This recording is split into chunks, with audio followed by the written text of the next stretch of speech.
Na nossa transmissão, o Richardson fazia elogios à postura do Vasco e à agressividade nas trocas, segundos antes do terceiro gol. E antes do jogo, a gente conversava sobre o fato dos resultados não estarem aparecendo, mas o desempenho está vindo nos jogos, né? Como você lida vendo essa evolução, vendo esses elogios de parte do jogo, mas sabendo que muitas vezes o resultado não está vindo e a equipe tem dificuldade de manter 90 minutos de concentração, 90 minutos de um bom futebol e essa oscilação dentro do jogo? Como é isso para você?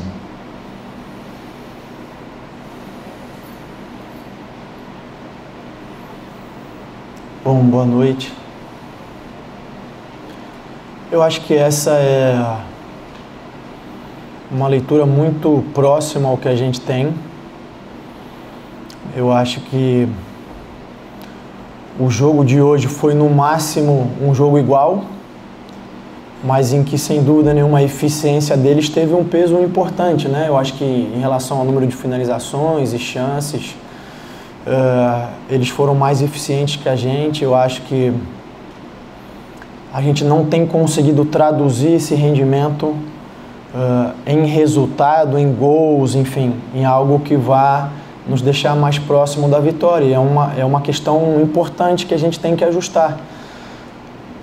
Conversamos um pouco no final do jogo, eu acho que a tônica de hoje foi que a gente sofreu gols sem o adversário precisar criar tanto. Acho que isso é importante, né? Esse gol de bola parada ilustra isso. A gente fez um esforço enorme para empatar o jogo aos 40 e depois acaba tomando um gol de bola parada, que acontece, faz parte, mas sempre é uma situação que envolve concentração, envolve ali tá muito firme, agressividade para disputar a bola, e a gente se deixou, enfim, deixou escapar um empate que não seria o resultado que a gente queria, mas dadas as circunstâncias seria um bom resultado. Eu acho que está faltando a gente amadurecer como equipe, como conjunto, como equipe mesmo, para a gente conseguir, com essa maturidade que a gente tem que adquirir, não oscilar tanto durante as partidas, entender esses momentos e ter outros resultados. Maurício, boa noite. Guilherme Gonçalves de Luz. Você falou sobre essa efetividade. E parece que o jogo de hoje aqui sintetiza muito bem as 3 derrotas do Vasco contra Bahia, Santos e hoje também. Um time do Vasco que produz, cria, mas tem muita dificuldade em decidir. E um adversário que chega menos e tem facilidade em fazer gol no Vasco. Acha que o problema é maior defensivo, que proporciona facilidade ao adversário, ou é o problema ofensivo, que tem tanta dificuldade em fazer os gols? Boa noite. Difícil, depois de um resultado como esse, em que a gente acaba tomando 4 gols, colocar só na conta da questão ofensiva, né? Eu acho que hoje, mais do que nunca, faltou também a gente conseguir ser mais consistente defensivamente. E eu acho que, de uma maneira geral, as duas coisas acabam caminhando juntas, no sentido de que, se a gente consegue ser mais eficiente e fazer os gols e de repente sair na frente, a gente consegue controlar melhor as partidas. Como a gente acaba saindo atrás, a gente acaba tendo que fazer um esforço para buscar o resultado, acaba tendo que se expor, e aí oferece mais espaço para o adversário conseguir fazer esses gols que tem feito. Eu acho que hoje passou muito por isso o terceiro e o quarto gol. A gente acabou fazendo trocas, por exemplo, de tirar um homem de uma estatura maior, que era o Pedro, mas a gente precisava buscar soluções e talvez tenha feito falta na bola parada, né? Mas são circunstâncias do jogo que a gente tem que lidar com elas. Maurício, uma última da minha parte. Me chamou a atenção no segundo gol do São Paulo, a tua orientação para os jogadores no sentido de não permitir que esse contra-ataque resultasse no gol, né?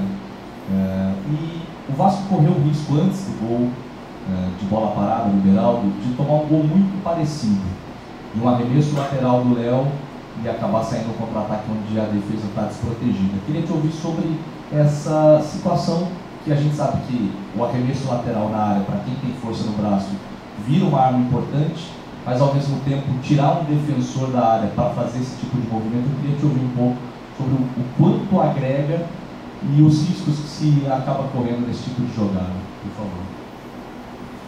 Eu acho que nesse caso, em especial do arremesso lateral, eu acho que isso não fica tão evidente, porque a partir do momento que o Léo vai cobrar, o Piton fica ali. E não é uma situação em que o Piton não possa defender, porque não é uma jogada aérea, quando ele poderia ter um pouco mais de dificuldade do que o Léo. Então isso não... Eu acho que no geral a balança tem sido mais positiva nesse tipo de lance para nós do que o contrário.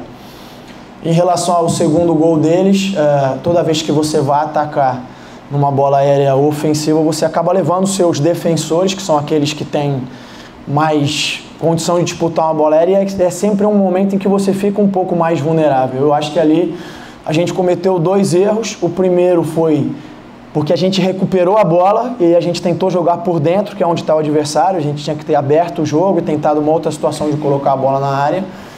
E depois, como você frisou bem, a gente tinha que parar o lance antes, como o São Paulo parou várias vezes que a gente conseguiu escapar. O São Paulo parou com falta. Teve uma do Rafinha muito clara em que a gente estava escapando no contra-ataque, ele foi e fez a falta.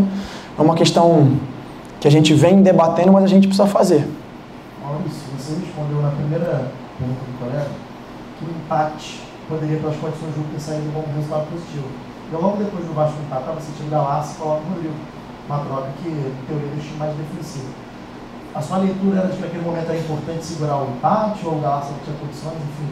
E acredita que se tivesse mantido esse ímpeto de pressionar São Paulo, poderia o São Paulo não ter tido esse escape para ter a bola parada no terceiro gol?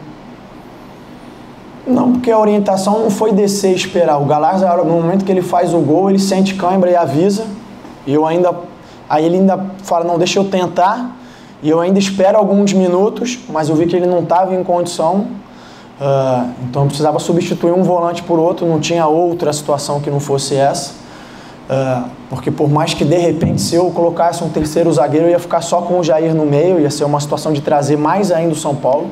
Então a ideia de colocar o Rodrigo foi porque o Galarza pediu para sair, tanto é que na hora da substituição ele cai no chão e sai até com dificuldade.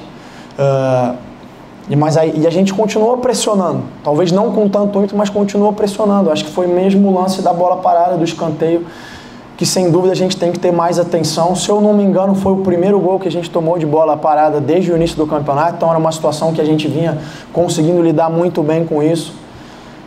Mas hoje aconteceu e foi um peso enorme para todo o esforço que a gente tinha feito para empatar.